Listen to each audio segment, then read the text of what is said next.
no? So, dito na tayo sa may Laurel, Batangas, no? Poblasyon 5 daw ito. Ito yung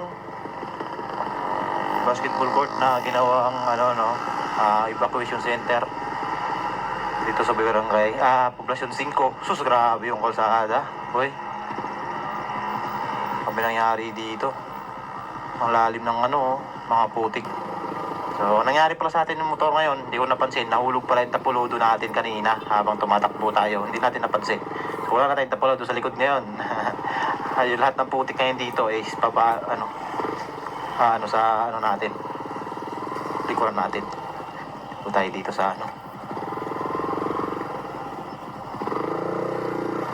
Ayan, tumigil muna ako dito sa gilid ng kalsada. So, ito yung naging itsura ng kalsada dito sa Poblasyon 5. Laurel, no? Batangas. Ayan. So, halos ganun din ang senaryo dito sa nakita natin doon kahapon sa Talisay. So, yung highway ito eh. Tapos dito may gasoline station ito. Ayan, no? Yung GP Jane and Paolo Fuel. So, dito makikita natin yung mga nakaparadang sasakyan. Ayan. Nakabaon sa putik. Ito naman, positional na tong gasoline station na to. Nag-ano na sila. Nagre-refill na sila sa mga nangangailangan ng gasolina. Tapos tingnan natin yung likod nitong gasolinahan. Pag may-ari din itong gasolinahan, siya din ang may-ari nito. Itong mga truck na Prada dito siya din ang may-ari ng mga truck na dito. Itong may-ari ng gasolinahan. Dito lang sa likod may bakod na bumuwal. Bumuwal yung bakod dahil sa lakas ng tubig na pumulusok daw simula dito sa kabilang bundok. Ayan, sa lahat ng paligid kasi dito ay bundok. Dito lahat naipon ng tubig. Kita mo naman yan, no? Itong truck na to, ayan yung bulong niya. Tapos dito, ito yung nangyari dito. Ito yung sinapit dito sa likod ng gasolinahan na yan. Ayan, so dito may generator, may kubo dyan. So ayan, yung mga bahay talagang yan, sinasok na ng mga putik. Ayan. Ayan, nakausap natin yung anak ng may-ari dito sa gasolinahan. At sila din yung may-ari, yung may mga truck na kaparada na yan.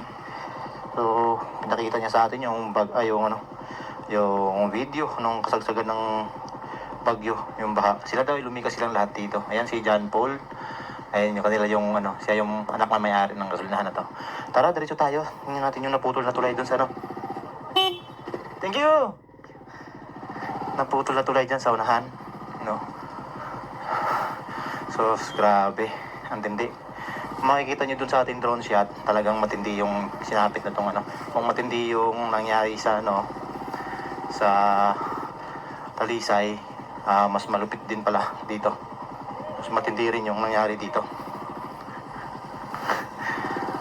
Ayan, no?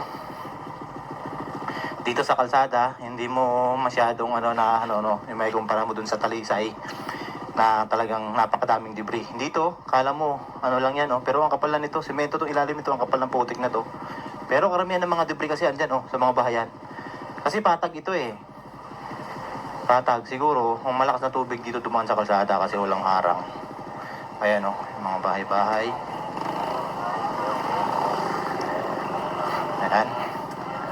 Doon sa unahan, grabe yan, taas na ng mga kahoy. Mga tawag dyan, troso. Ayan, puspusan na yung pag-clearing dito sa mga kalsada. So, dun sa Talisay, mula Laurel, pupuntang Talisay, ay kaya na daw dumaan.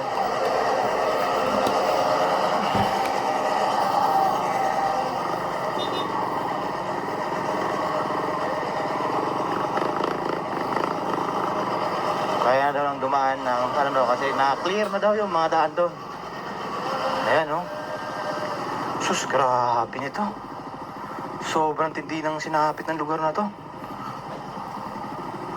Padahanin muna natin yung ambulance. Dito muna tayo sa taas. Ayan. Makikita nyo yung pinsala na nangyari dito sa lugar na to. Tapos dun sa tulay, ang sabi, nakalive pa daw yung mga namatay dun, nung nakasagsagan ng bagyo. Kasi may mga taong nandun sa tulay, rescue daw sila. I love Poblasyon 5. So ito, sa Poblasyon 5. I-rescue daw sila. Pero sa kasamang palad, naputol yung tulay, nahulog yung rescue truck na sinakyan nila. So may namatay na 19 katao doon sa pangyayaring yon. Grabe. Ayan yung ilog dito. Ang laki. Yan yung ilog. Ayan. So, yung drone shot natin dito medyo mataas kasi ang daming kable ng kuryente. Hindi ko siya saan na ba tayo dala? Ayun yung naputol na tulay siguro. Ayan yung naputol na tulay doon, no? Unahin natin sila kasi hindi ko alam kung anin yung kasada. Akala ko dito, pero may sunod tayo sa kanila. Uy. Grabe, itong bahay na to, napuruhan, no? Pero may tao ba natira dyan? Meron na yata. May mga damit, eh. Napuruhan ng bahayan.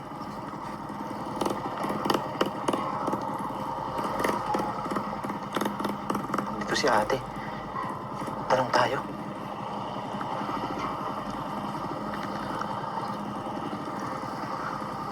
Nanay, saan ito papasok yung daan na to?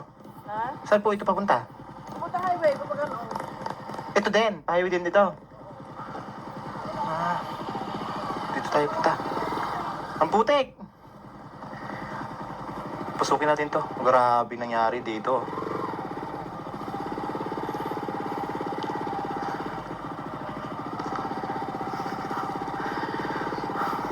Sus. Yung basura, gatambak na gabundok. Yung ng basura. Ay, basura. Yung mga punong kahoy. Iba-ibang klaseng kahoy yan. Iba-ibang debris galing sa bundok. Itong bahay na to. Sa pool, sa sus. Shop yata yan, motorcycle shop. Putik dito? Ay sus, grabe yung putik. Hindi tayo makadaan dyan. Maputik daw dyan. Doon daw ang maganda eh. Saan papunta mo? Patalisay.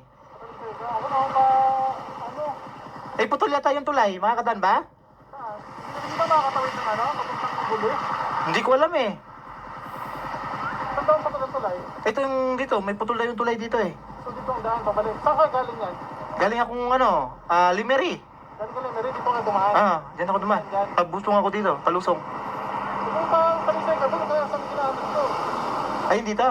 Kakaliwa na ako dyan. Sa una. Doon ako sa pinagalingan ko.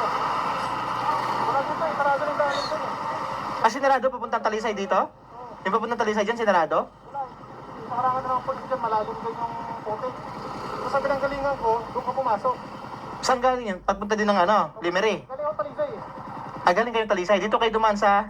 Doon, sa may dinas ako. Pagganong mo, gano'n ko lang. Ang... Sundan mo lang yung mga nakamotor doon. Okay. Gusto may bagong magasolinahan? Oo. Sige, salamat.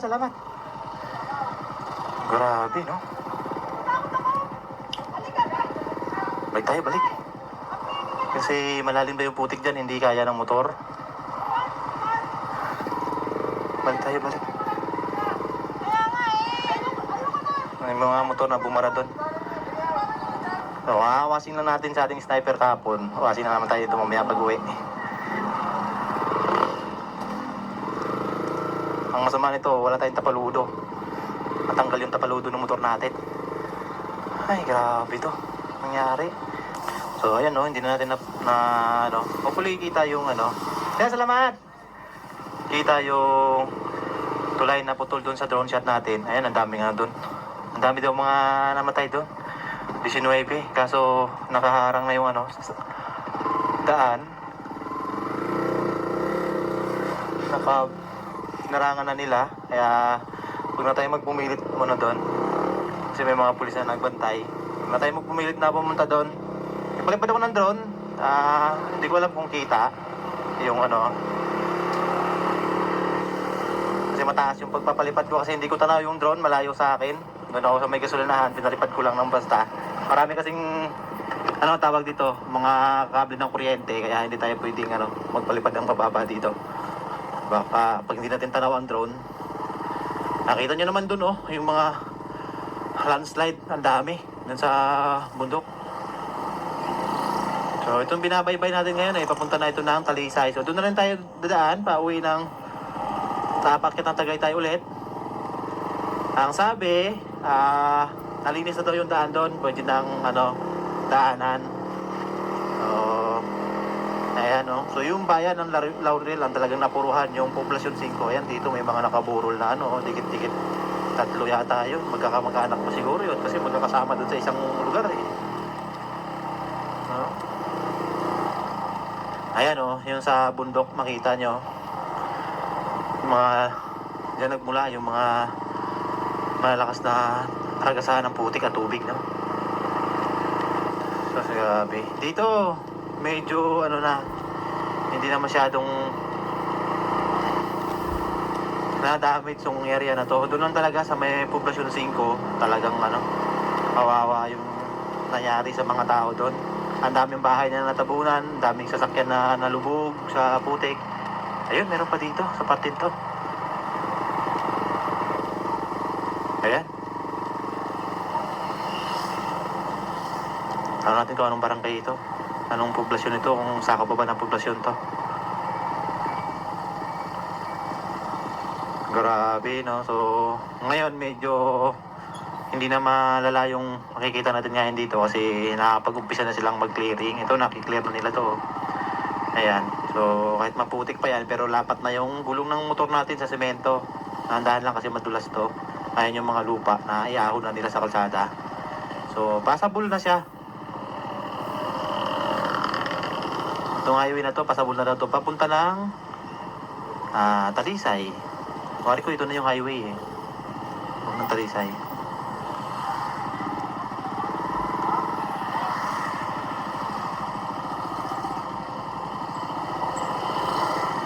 So, panggalingan din ng balanse. Kasi pag naliis ka dyan sa gulong ng mga motor, sigurado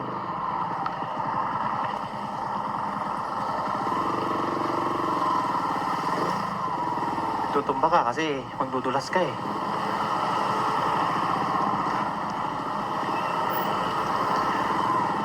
So, washing na lang ulit tayo mamaya. Padaanin mo natin yung pabagpo kaya. Hindi, siya tayo. Saan tayo doon sa nakamotor? Waray! Problema natin dito, baka mag-overheat yung ating sniper. Gawa puro tayo permera segunda.